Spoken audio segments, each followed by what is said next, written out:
मैं सिर्फ ये पूछना चाह रहा हूँ रमीज आपसे कि ये जिस तरह के जो मैंने रिपोर्ट जो कुछ कुछ इंफॉर्मेशन सामने आई है, जो चार्जेस हैं, जो प्रूव कहते हैं कि उनके कंक्लूजन है बहुत ही खौफनाक हैं कि इंट्रीग है, साजिश है, लड़ाई झगड़े हैं, इंजरी को फेक कर रहे हैं, एक कप्तान को गिराने के लिए कंस्पिरेसी हो रही है। मतलब this doesn't sound like cricket. तो इस पर अगर इस तरह का एक्शन ना लें तो क्या करें? I mean this is like a sinking ship.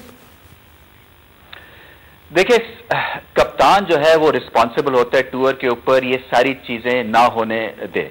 Discipline उसकी रिस्पॉन्सिबिलिटी है, और हमारे पास पास्ट एग्जांपल्स हैं जबकि इनडिसिप्लिन के इशू के ऊपर इमरान ने प्लेयर्स को वहीं टूर से ही वापस भिजवा दिया था, और मुदस्सर नजर इसको वाउच करेंगे। तो पार्टली तो बल्कि खास तौर पे कप्तान तो है वो रिस्पॉन्सिबल होता है। ये इंट्रीग्स तभी शुरू होती हैं जब लीडरशिप में फुकदान हो, जॉब डिस्क्रिप्शन ना दी गई हो प्लेयर्स को खास तौर पे, और फिर उसमें फूट पड़ जाती है। फिर वो अपने लिए भी खेलते हैं, वो पैसे के लिए भी खेलते हैं, वो मुल्क के लिए नहीं खेलेंगे, क्योंकि लीडरशिप जो है वो इंस्पायर नहीं करती है। तो मैं ये समझता हूं कि गलती वहां हुई जहां आपने अनफॉर्चुनेटली मोहम्मद यूसुफ को, चाहे मजबूरी थी कुछ भी था, उनको कप्तानी सौंप दी। क्योंकि जैसे अभी मुदस्सर बात कर रहे थे कि आपके 2 प्लेयर्स में ऑलरेडी ठनी हुई थी, और वो ज्यादा फिर फ्रिक्शन डेवलप होगी क्योंकि परफॉर्मेंसेस जो थी वो खराब हुई, और हारने से हिस्टोरिकली हमारी टीम में फूट पड़ती है। और जब कैप्टनसी लीडरशिप ना हो तो फिर ये सारी चीजें मल्टीप्लाई हो जाती हैं, जिसके आफ्टर इफेक्ट्स या आफ्टर मैच हम देख रहे हैं। यानी यूसुफ को कप्तान बनाना गलत फैसला था, बुनियाद तौर पर ही इज अ वीक कैप्टन, वो नहीं है सही। देखिए, वो गेयर्ड अप नहीं थे कप्तानी के लिए। कप्तानी सिर्फ मैच जीतना या हारने पे नहीं बेस्ड होती है। कप्तानी जो है वो इकट्ठा रखना, टीम का फाइबर बना के रखे, प्लेयर्स के साथ एंगेजमेंट होती है, प्लेयर्स से मैक्सिमम काम लेना होता है, प्लेयर्स के नखरे सहने होते हैं, आपको एक पंचिंग बैग एट टाइम्स बनना पड़ता है। सो कप्तानी सिर्फ ये नहीं है कि मैच में चले गए और लड़कों को वो 9 से 5 तक मोटिवेट कर दिया।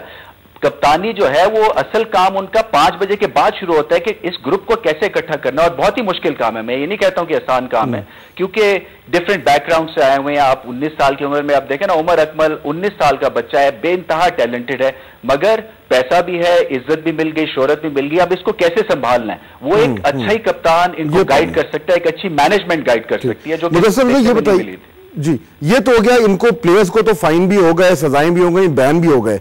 मैनेजमेंट की कोई जिम्मेदारी नहीं है? वो तो आराम से बैठे, कोई उनसे नहीं पूछ रहा, उनको कोई फाइन नहीं हो रहा, नो एक्शन अगेंस्ट देम। ये ज्यादती नहीं है?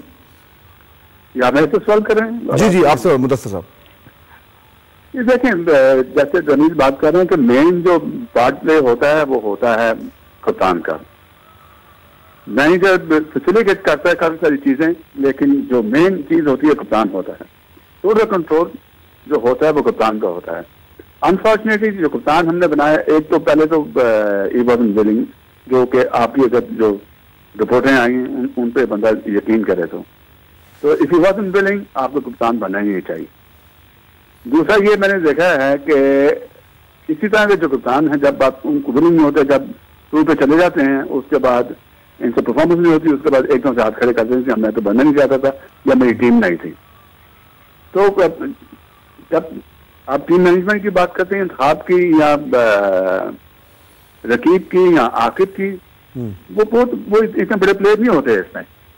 वो तो बेचारे अपनी छोटी सी जॉब कर रहे हैं, नेट अरेंज कर रहे हैं, प्रैक्टिस अरेंज कर रहे हैं, किसी बॉलर का एक्शन ठीक कर रहे हैं, किसी बैट्समैन एक्शन ठीक कर रहे हैं। मेन आदमी कप्तान होता है। अच्छा, मैं रमीज से भी यही पूछना चाहूंगा कि ये मैनेजमेंट बिल्कुल बरी जिम्मा है, उनका कोई इसमें कसूर नहीं है?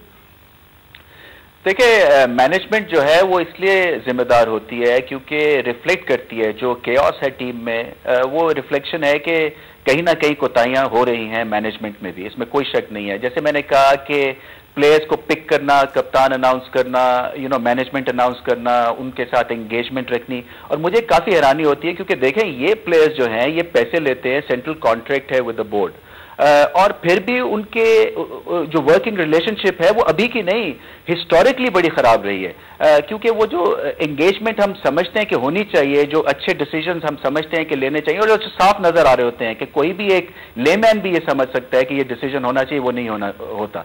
अगर डिसिप्लिन की इतनी बड़ी प्रॉब्लम्स थी तो क्यों नहीं वहां ऑस्ट्रेलिया से वापस भेजे गए प्लेयर्स? उसी वक्त जो है ये इतना डिले क्यों किया गया? फिर शुएब मलिक को कप्तान बना दिया T20 में।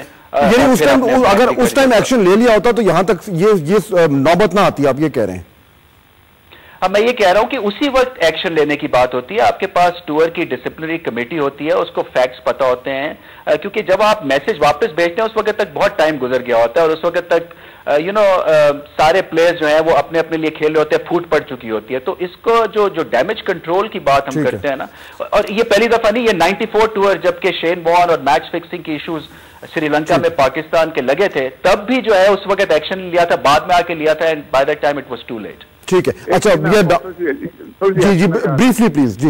ये जो शुएब मलिक के कप्तानी की बात, आप मुझे ये समझ नहीं आती कि शुएब मलिक कप्तान कैसे बन गए, क्योंकि जब एजाज भट्ट था गवर्निंग बोर्ड के मेंबर थे और नसीम अशरफ था चेयरमैन, कप्तानी ने सबसे पहले जो हटाने की बात की थी एजाज पढ़ने की, सबसे ज्यादा जो मुसीबत पड़ी थी और जो डैमेज हुआ था शुएब मलिक वो एजाज भट्ट और इंतखाब आलम की वजह से हुआ था। तो इनके होते हुए शुएब मलिक कप्तान कैसे बन गए? ठीक है, अच्छा मेरे ख्याल में बिल्कुल टाइम खत्म हो रहा है। फाइनल वर्ड रमीज मुझे बताएं कि इसमें कोई सिल्वर लाइनिंग है, अब क्या होगा? अब ये होगा जी कि एक तो मैसेज बड़ा लाउड एंड क्लियर गया है to everyone that nobody is above this game, that you got to respect this game. एक तो ये मैसेज है, स्ट्रॉन्ग मैसेज है। डिसीजन लिया क्रिकेट बोर्ड ने, जहां तक फाइन्स है I am all out for it, क्योंकि अगर इस तरह से सिचुएशन ग्रेव हो गई थी तो यही बेस्ट वे आउट था। अब जो टर्म्स ऑफ एंगेजमेंट है उसके ऊपर काम करना है। अब दोनों को ये भूल के कि जो हो गया वो हो गया, अब हमने मूव ऑन करना है इस इशू से, क्योंकि T20 का world cup is round the corner. आपने कप्तान अनाउंस करना है, आपने उसको एक टीम देनी है, उसके लिए अब बहुत मेहनत करनी पड़ेगी। डायलॉग जो है वो दोनों तरफ से इनिशिएट होना चाहिए और फिर से बैठ के बात करें और आयरन आउट करें अगर कोई और इश्यूज हैं तो। ठीक है, बहुत शुक्रिया।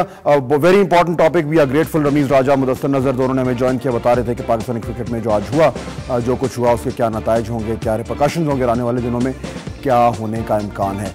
ब्रेक लेंगे, प्रोग्राम जारी है। जब वापस आएंगे तो इसी हवाले से आखिरी बात।